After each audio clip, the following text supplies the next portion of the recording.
Here's 14 things that indicate that I have terrible self-esteem. Number 1, when I feel intimidated, I want to argue rather than trying to understand the other person. Number 2, my goal is to prove that I'm right. Number 3, when I feel criticized, my first instinct is to criticize back. My last instinct is to encourage the other person. Number 4, I would rather hear things that I agree with rather than hear things that challenge me. Number 5, I want others to do things for me, but I kind of hesitate to do things for them. Number 6, I'd rather talk about me than asking others how they are. Number 7, I see life through this little tiny narrow lens and everything fits in it. Also, I'm blind to things outside of that lens, and worse yet, I'm even blind to my blind spots. Number 8, I mistakenly think that having an opinion is the same as having credibility. Number 9, I have few unexpressed opinions. If I think it, I say it, and I argue for it. Number 10, I get defensive when someone gives me feedback. Number 11, I feel jealous when other people do well. 12, I don't understand and certainly do not empathize with people who disagree with me. Number 13, I blame others when things don't go my way. And number 14, I'm a poor listener. I'm slow to hear, quick to speak, and quick to anger. The pathway to developing Cassandra syndrome often begins with subtle yet potent emotional signals. So we'll look at some of the things that in this case, the NT wife might notice. First of all would be perceived emotional discrepancy. Initially, the wife becomes aware of troubling disparity between her emotional experiences and how her ASD husband responds. For example, she might express her concerns about her husband's increasing withdrawal or unhealthy coping mechanisms, hoping for an open dialogue. Instead, she may encounter dismissive remarks or indifferences that suggest her feelings are overreactions. There's also chronic invalidations. As time passes, the attempts to voice concerns are met with repeated invalidations. Comments like, "You're overly emotional," or "You're just imagining things," become common.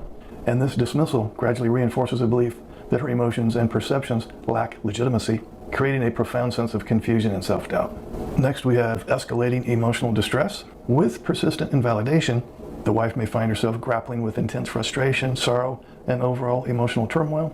She becomes increasingly alienated, often questioning her reality. This phase can lead to a refinement of emotional depth, where feelings of anger transform into prolonged sadness or despair, a vicious cycle of emotional turmoil without resolution. So now let's look at some of the isolation patterns. As emotional distress continues to grow, distinct patterns of isolation often emerge. For example, social withdrawal.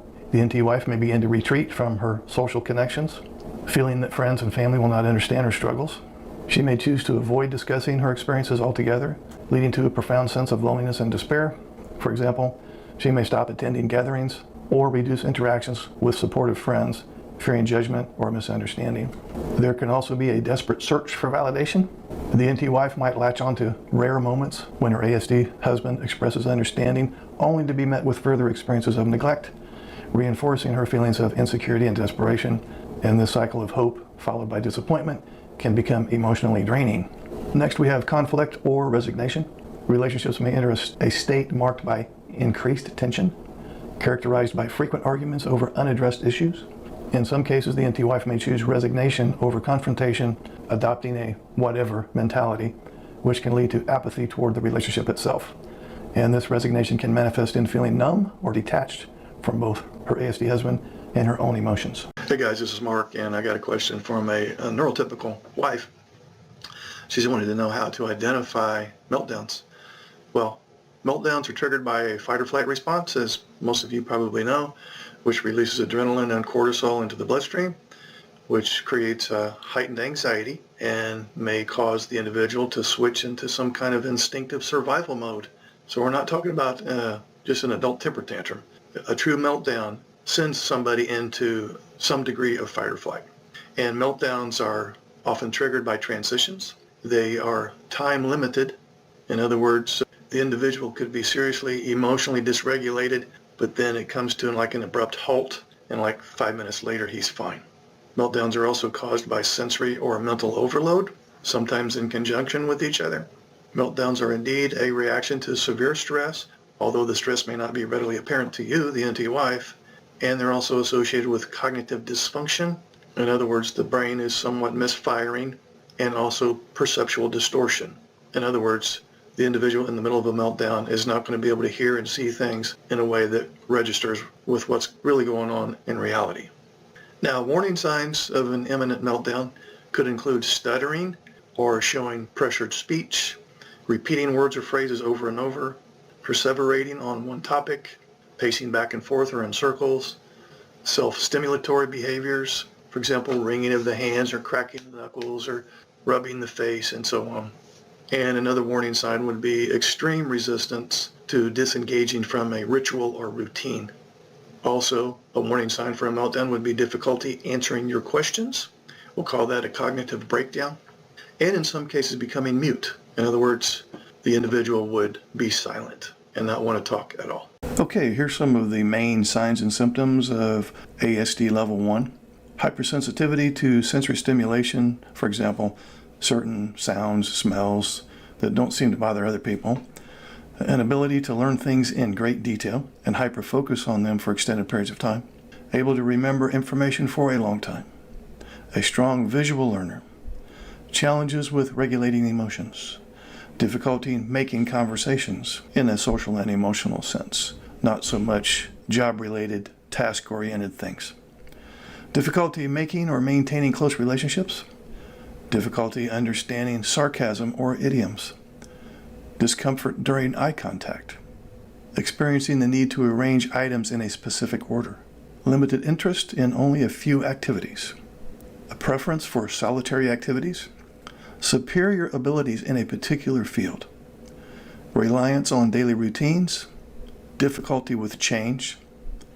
Lack of voice inflection when speaking, in other words, kind of a monotone approach.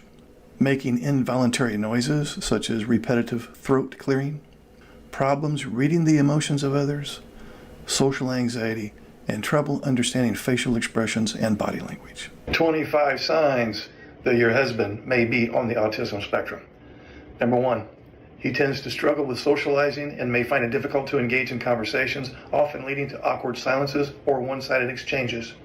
Number 2, he has a hard time interpreting body language or reading facial expressions, which can make it challenging to understand how others are feeling during conversations. Number 3, he prefers to stick to familiar routines, feeling uneasy or upset when faced with unexpected changes in plans or daily activities. Number 4, he often immerses himself deeply in particular interests or hobbies, sometimes to the point where he ignores other important activities or social opportunities. Number 5, he takes comments literally and often misses jokes or sarcasm, leading to misunderstandings that can be confusing for both him and those around him. Number 6, he struggles to navigate the complexities of social norms and hierarchies, sometimes not realizing the unspoken rules that guide group interactions. Number 7, he typically avoids making eye contact when speaking with others, which can come off as disinterest or aloofness, even if he is engaged in the conversation. Number 8, he experiences heightened sensitivities to sensory input, such as loud noises or bright lights, which can lead to discomfort in busy or stimulating environments. Number 9, he prefers solitary activities like reading or working on a personal project and often feels drained or overwhelmed in large social gatherings or group activities. Number 10, he finds it difficult to make friends or maintain existing friendships, often feeling out of place in social settings and unsure of how to connect with others.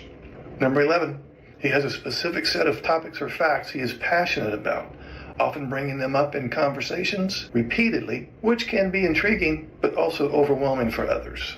Number 12, he struggles to express his own emotions clearly and may have difficulty recognizing the emotions of those around him, leading to misunderstandings in relationships. Number 13, he communicates in a flat, monotone voice, which can make it hard for others to gauge his level of enthusiasm or interest in a topic. Number 14, he engages in repetitive behaviors or routines, such as following a strict morning schedule or performing the same actions in the same order every day. Number 15, he has a tough time adapting to new environments or situations, feeling anxious when faced with unstructured plans or unfamiliar places. Number 16, he experiences frustration when unexpected changes occur, often reacting with anxiety or irritation when routines are disrupted. Number 17, he prefers discussions centered around solid facts, often avoiding open-ended questions or abstract concepts that require personal interpretation. Number 18, he may struggle to empathize, finding it difficult to respond appropriately in emotionally charged situations, which can complicate personal relationships. Number 19, he sometimes comes off as a distant or uninterested person in social gatherings, even when he may actually be observing or processing what's happening around him. Number 20, he finds it challenging to understand metaphors or figurative language, often leading to confusion in conversations that rely on subtlety or humor. Number 21, he exhibits a keen eye for details, obsessively focusing on small aspects of a situation to the detriment of seeing the broader context or main idea. Number 22, he often feels anxious or overwhelmed in large social gatherings, preferring intimate gatherings where he can engage in deeper one-on-one conversation. Number 23, he enjoys having a structured approach to tasks, often needing clear step-by-step instructions to feel comfortable and confident in completing a project. Number 24, he might not pick up on social cues that show when someone is losing interest in a conversation, leading to longer exchanges than intended. And number 25, he displays obsessive tendencies towards specific hobbies or interests, fixating on them to the point where it dominates his thoughts and daily activities. There you go, 25 indicators that your husband may be on the autism spectrum. Would you like to schedule a paid private coaching session? This will be in the form of a face-to-face Zoom call. Underneath any of my videos, you'll see this Calendly link. If you click on that link, it'll open up my calendar. You can pick the available days and times that works for your schedule. You'll get a follow-up email immediately after purchasing a session that will have the Zoom link that coincides with the day and time that you picked. I will get an email too that you scheduled a session, and I will be available on that exact day and time, and we will talk. I look forward to working with you. Hey guys, this is Mark.